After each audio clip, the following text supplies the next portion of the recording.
Hello বন্ধুরা, কেমন আছো তোমরা সবাই? কাহিনী জগতের নতুন এক এপিসোডে তোমাদের সবাইকে স্বাগতম। আজকের টপিক আমাদের ইসরায়েল ইরানের শত্রুতার মূল কারণ উদ্ঘাটন করা। চলুন দেখে নেওয়া যাক।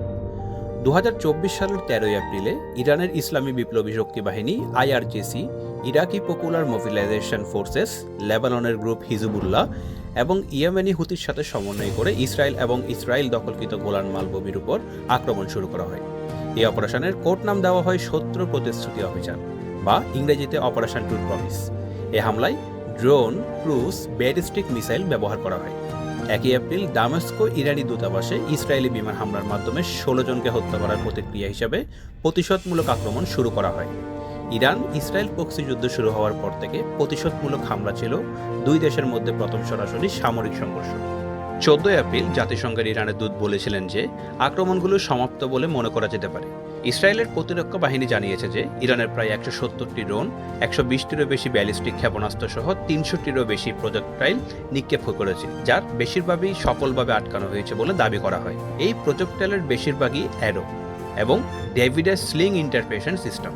ক্ষেপণাস্ত্রের কিছু অংশের আঘাতে শুধুমাত্র একজন ইসরায়েলি বেদুইন শিশু আহত হয়েছে। সংরক্ষিত এলাকায় ছুটে যাওয়ার সময় আরও 31 জন উদ্বিগ্ন ও দুর্ঘটনাজনিত স্বপ্রভাবিত ছোটখাটো আঘাতের শিকার হয়েছে।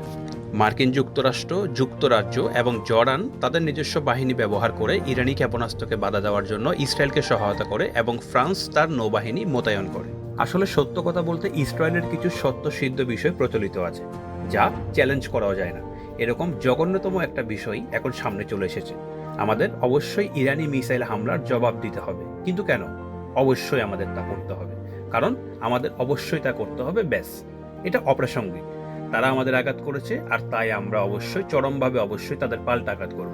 আচ্ছা, যদি এই পাল্টা আঘাত আমাদের আগের যে কোনো যুদ্ধের চেয়েও আরও অনেক ভয়াবহ যুদ্ধ টেনে নিয়ে যায়, তখন কি হবে? সেটা কোনো ব্যাপার না। আমরা অবশ্যই সমুচিত জবাব দিব।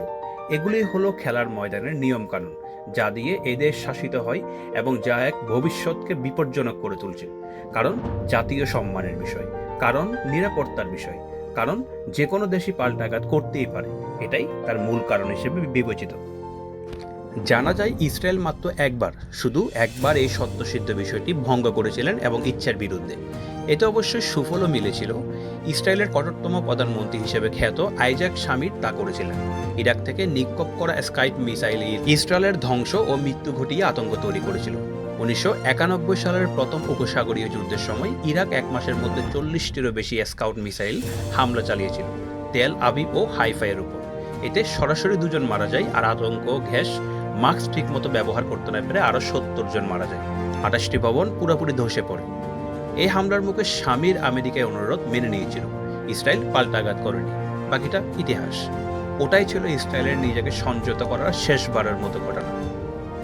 এতে কোনো ক্ষতি হয়নি, বরং বহু মানুষের জীবন রক্ষা পেয়েছে, প্রধানত ইরাকে।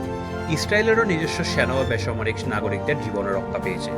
শামিরই ছিলেন প্রথম প্রধানমন্ত্রী যিনি এ ধরনের বলিষ্ঠ নীতি গ্রহণে সাহস দেখিয়েছিলেন। আজকে ইসরায়েলে এমন একজন সাহসী ইহুদি রাজনীতিবিদ নেই, একজন সেনা কর্মকর্তা বা একজন ভাষ্যকার তো নেই যিনি সংযত হওয়ার আহ্বান জানাবেন। আক্রমণের বিকল্প কিছু থাকতে পারে, এরকম চিন্তা করাও যেন ভয়ের বিষয়।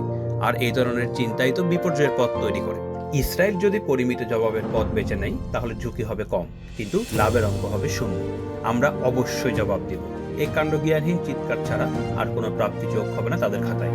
ইরানকে নিবৃত বা নিরস্ত করা যাবে না, যেমনটা যায়নি হামাস ও হিজবুল্লাহকে। ইরানও হয়তো পরিমিত আরেকটা হামলা চালাতে পারে। আমরা অবশ্যই জবাব দিব। তারপর কি হবে? এই ছিল আজকের টপিক। কেমন লাগলো টপিকটি জানাতে ভুলবেন না।